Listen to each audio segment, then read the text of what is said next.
Folks, I want to talk to you a little bit about history of the way everything has been going on. And I guess the best place to start is the Act of 1871. And I don't know how familiar you are with it, but the Act of 1871 made Washington, D.C. a corporation. And that corporation is part of the Rothschild government, and it basically put us back under English rule of Great Britain. And we've had nothing but problems ever since. And it led to the forming of a central bank system that has basically crippled all of our nation's money, because they've continually caused it to be devaluated. And I don't know, it's hard for me to explain it in words, so I hope that you'll bear with me. I'm not real good at making recordings like this, but I know what's going on inside my head. My brain knows what's going on and what I want to say, but getting it out's another. Anyway, to continue on, the Federal Reserve is the brainchild of the Rothschilds, the Morgans, the Chases, and a number of others, that when they met on Jekyll Island in 1910 and they started making this plan, they kept on until Congress finally approved it in 1913. And the thing is, it never was legally ratified. And the votes, if you check, you'll find that most of Congress wasn't there. It was only done by a handful that didn't have authority to even vote on it at that time. Nonetheless, they've been in power since 1913. And it all goes in hand with everything that's going on now. But they started this thing out slowly to try to keep everything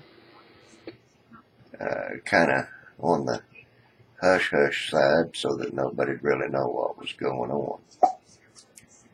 Well, now that they've been exposed, they're speeding up the process to try to finally ruin our country.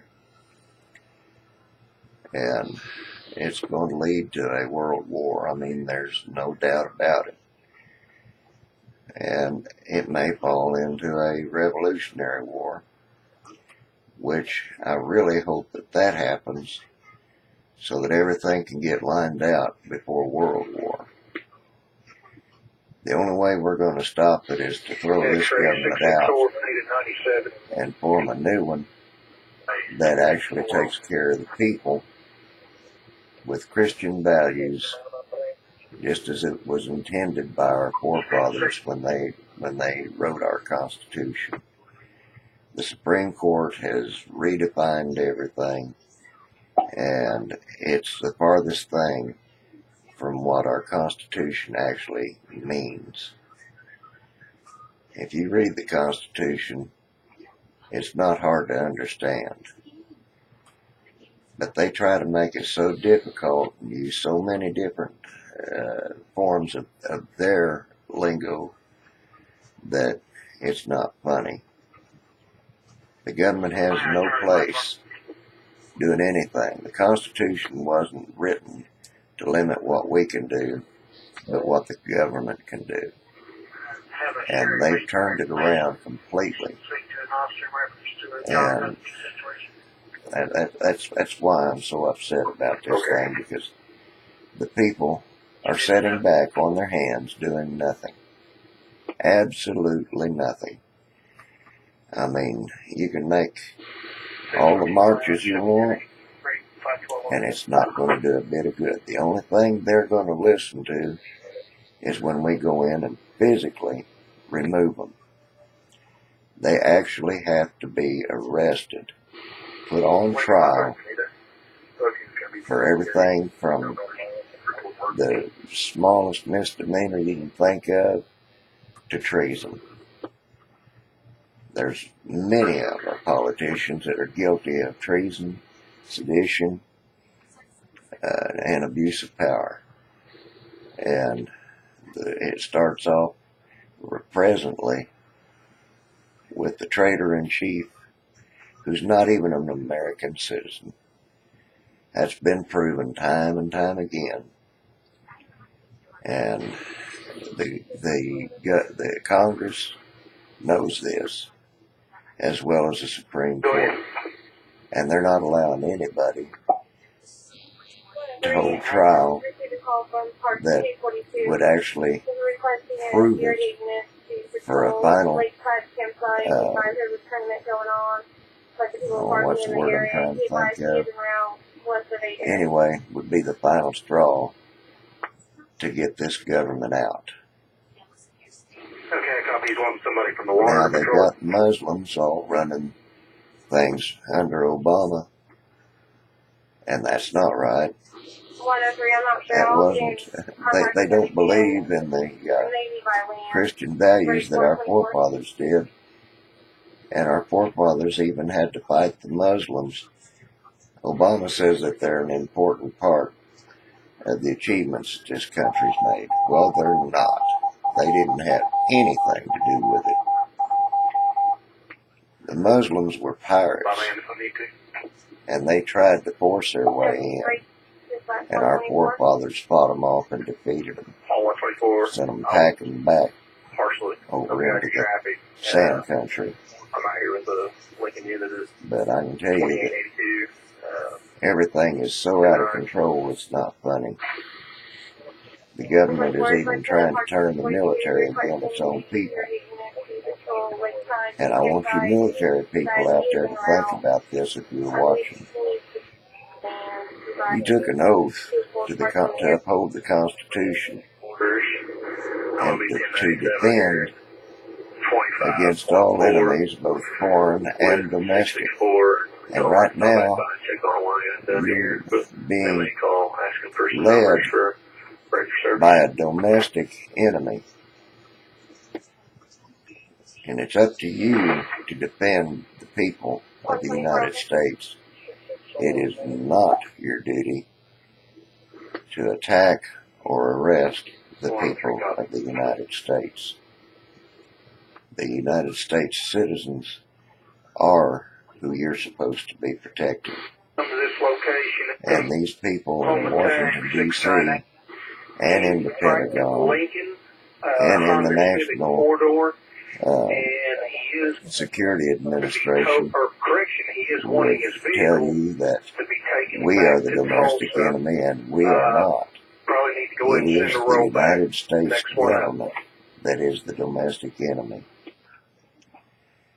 And I hope that you will stand up whenever they give you that unlawful and unconstitutional order to attack or arrest the American citizens, or to try to disarm us, because it's unconstitutional. And if you stand with them, and you obey those orders, then you're no better than the Muslims that's running everything. And you don't deserve to wear the uniform of the United States of America. I'm going to tell you, it's going to be up to you to defend us. And I've even had a few online discussions with Vladimir Putin, Go ahead. and even he agrees that our military should be standing up, and somebody should be arresting Obama and the entire administration, as well as all of the Congress and the Supreme Court, for their violations of the Constitution and failing to provide what's supposed to be done for the people. And I don't know. I don't care for Russia. I don't care for Vladimir Putin. But I can tell you, the man's right whenever he made those comments. And I've got to respect him, because at least he does stand up for his country and his people. I'm not talking about the way things were, whenever Russia was communist. Native affirmative 25.4. That's why they got away from the communism. It's because that they realized that the people were more important than, the communistic ways were. Anyway, to move on, the Trans-Pacific Partnership, the TPP, as well as the others that they've got going, is nothing more than a corporate takeover. That's going to mean that the American jobs are going to fall to nothing. Nobody will have a job, except those that, are privileged. But right now we've got somewhere in the neighborhood of, if I understood right, 4 million employees of the federal government. Why? All those jobs are not right. They're supposed to be held by the people. The only ones that's authorized under the Constitution are just those that are in Washington, D.C. and the United States Postal Service. And I know everybody seems to think that the FBI and the others are all constitutional parts of the government, and they're not. They are not a lawful agency of the United States government under the Constitution. But the federal government will make you believe that they are. All you've got to do is study history, and I'm talking about the real history, not what's taught today. I'm talking about pre-1950. And you will find out that what they're teaching today is not the real history. They've twisted it so many ways so that they can brainwash people. And they've succeeded with the younger generations, because they don't even believe that what's going on is against the law. And that's what's sad. It's just us older folks that knows what's going on. Anyway, we've got to put a stop to all of it. The TPP was approved by both the House and the Senate now. I'm assuming that Obama has signed it. But it also contains other things that we didn't know about in there. And part of it has to do with our Second Amendment rights to have arms. And when this thing goes into effect, they're going to come after the guns, and they're going to come after the people. They're going to come after the Christians and all gun owners. And so we've got to do something. And the only way I see to do it is for us to make the first strike. We're going to have to be the ones to take down this government and form a new one. And form it under the Constitution. Anyway, I've probably already rambled enough. But I hope that everybody understands what I'm trying to say. We've got to stop it. So, anyway, enjoy your weekend. And give your praise to God. Because He's the only one that can help us. And we'll talk to y'all later. Thanks for listening. Bye-bye.